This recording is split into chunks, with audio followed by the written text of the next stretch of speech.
बिस्मिल्लाहिर्रहमानिर्रहीम। अस्सलाम वालेकुम। वॉइस स्टोरीज बाय अलीना के मोहतरम सामईन, मैं अलीना ख़ान आपको अपने चैनल में वेलकम करती हूँ। आप सबसे गुजारिश है कि चैनल को लाइक और सब्सक्राइब कर लें और घंटी के बटन को दबा लें ताकि हर नई आने वाली वीडियो आपको फ़ौरन मिल सके। छत पर बर्तन गिरने की आवाज़ आई तो मैं भाग कर वहाँ गया तो बिरयानी का खाली देगचा वहाँ पड़ा था। मैं सर पकड़कर बैठ गया कि आखिर ये सब क्या हो रहा है, क्योंकि हम सी सेंटर के इलाके में नए थे। मोहल्ले वालों से इतने ताल्लुकात भी न थे। दोनों तरफ पड़ोस में घर थे, मगर हैरत की बात ये थी कि दिन के वक्त तो वो लोग अपनी अपनी छतों पर आ जाते थे, मगर रात के वक्त इस पूरी गली के लोगों को मैंने कभी भी उनके घरों की छतों पर नहीं देखा था। बस हम लोग ही अपने घर की छत पर जाया करते थे। एक दिन मैं अपने दोस्तों से मिलकर वापस घर आ रहा था कि अब्बू ने पड़ोसी अंकल को बाहर देखा तो उन्हें सलाम करके हाथ मिलाया, फिर अपना तारुफ़ करवाया। मेरा नाम बिलाल है, हम आपके पड़ोस में 1.5 हफ्ता पहले ही शिफ्ट हुए हैं। एक्चुअली हम सब अपनी अपनी स्टडी में मसरूफ़ रहते हैं, फिर रमज़ान का वक्त भी ऐसा है कि पता ही नहीं चलता, फिर शिफ्टिंग में भी मसरूफ़ रहे, आस पड़ोस से मिलने का वक्त ही नहीं मिला। आप यहाँ कब से हैं? मेरी ये बात सुनकर अंकल कहने लगे, बेटा मैं तो 15-16 साल से यहाँ पर रहता हूँ, आप लोगों ने ये घर क्यों ख़रीद लिया? अंकल की बात सुनकर मैं चौंका। मैं कुछ समझा नहीं अंकल आपकी बात। अंकल बोले, बेटा ये घर तकरीबन 16-17 साल से बंद है, इस घर में आज तक कोई नहीं रहा। जब से हम इस इलाके में आए हैं इस घर को बंद ही देखा है। ये घर आसेब ज़दा है, यहाँ तो आसेब का बसेरा है। यहाँ एक लड़की का कत्ल हुआ था तो उसके बाद इस घर में जो ताला लगा है ना, अब आप लोगों के आने से ही खुला है। रात इस घर से चीखने चिल्लाने और कहकहों की आवाज़ें पूरे मोहल्ले में गूंजती हैं। बर्तनों के गिरने की आवाज़ें और भी बहुत कुछ होता है। रात मगरिब के बाद इस गली में कोई भी अपने घरों की छतों पर नहीं जाता, क्योंकि इस घर की छत पर एक नादीदा मखलूक नज़र आती है जो सबको डराती है और मना करती है कि रात में छत पर कोई ना आए। बेटा हम तो मगरिब के बाद अपनी छतों पर नहीं जाते, आप कैसे रह रहे हो वहाँ? बेटा मेरी बात मानो तो जल्दी से घर खाली कर दो। इस घर में नादीदा चीज़ों का बसेरा है, वो आपको नुकसान भी पहुंचा सकते हैं। बहुत कुछ हुआ है रात के वक्त इस मोहल्ले के लोगों के साथ छतों पर जाने की वजह से। अंकल की बात सुनकर मैं कुछ परेशान सा हो गया। फिर मैंने आस पड़ोस के सभी लोगों से तहकीक करना शुरू कर दी। इस घर के बारे में सब ने तकरीबन वही बात कही थी जो हमारे पड़ोस में रहने वाले अंकल ने बताई थी। मज़ीद मालूमात करने पर मुझे पता चला कि 17 साल पहले इस घर में किसी ऐसी लड़की का कत्ल हुआ था। लड़की के वालिदैन का इस्लामाबाद में एक कार एक्सीडेंट में इंतकाल हो गया था। वो अपने वालिदैन की अकलौती बेटी थी, काफ़ी जायदाद की अकलौती वारिस थी। उसने किसी लड़के से शादी कर ली और वो कराची शाह फैसल के इलाके सी सेंटर में शिफ्ट हो गई थी। उसके शौहर ने जायदाद के लालच में फर्स्ट फ्लोर के कमरे में उस लड़की को कमरे में बंद करके बुरी तरह से कत्ल कर दिया था। वो चीखती चिल्लाती रही, मगर उसके शौहर पर तो लालच का भूत सवार था। ये घर किसी तरह बेचकर वो सारी जायदाद लेकर कराची से चला गया। जिसने ये घर ख़रीदा वो उस कमरे में खून देखकर घर को ताला लगाकर चला गया। कोई इस घर में नहीं रहा।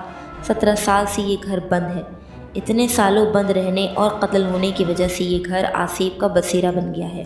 आस पड़ोस के लोग मगरिब के बाद अपने घरों की छतों पर जाने से भी गुरेज करते हैं, क्योंकि जब भी कोई छत पर जाता है तो वो मखलूक नजर आकर भयानक रूप में डराती है। ये सारी मालूमात जानने के बाद मैं अब्बा के कमरे में उनसे बात करने गया और उन्हें सब कुछ बताया तो अब्बा कहने लगे, मुझे तो ये सब कुछ पहले से ही पता है, तुम परेशान ना हो और इस बात का जिक्र अपनी माँ और बहनों से मत करना, वरना वो डर जाएंगी। अब्बा की बात सुनकर तो मुझे बहुत गुस्सा आया। मैंने कहा, जब अब्बा आपको सब कुछ पता था तो आपने ये घर ख़रीदा है क्यों? अगर उस मखलूक ने किसी को नुकसान पहुँचा दिया तो?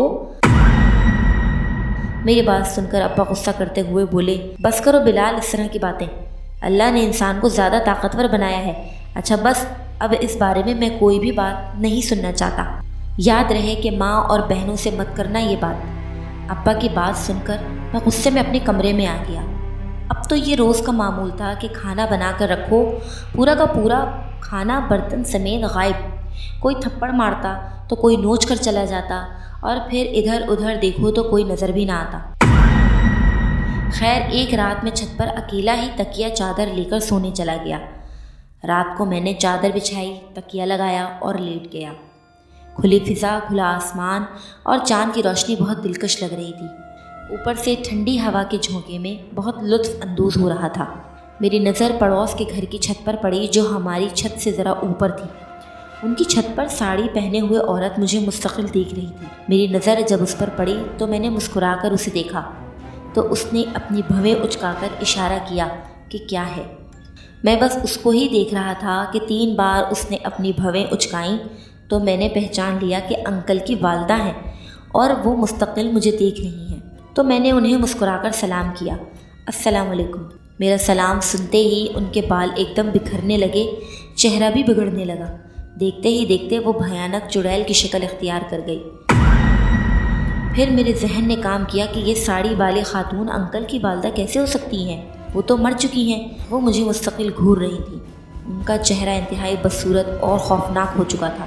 زندگی میں پہلی بار مجھے خوف محسوس ہوا۔ میں پسینے میں نہا چکا تھا۔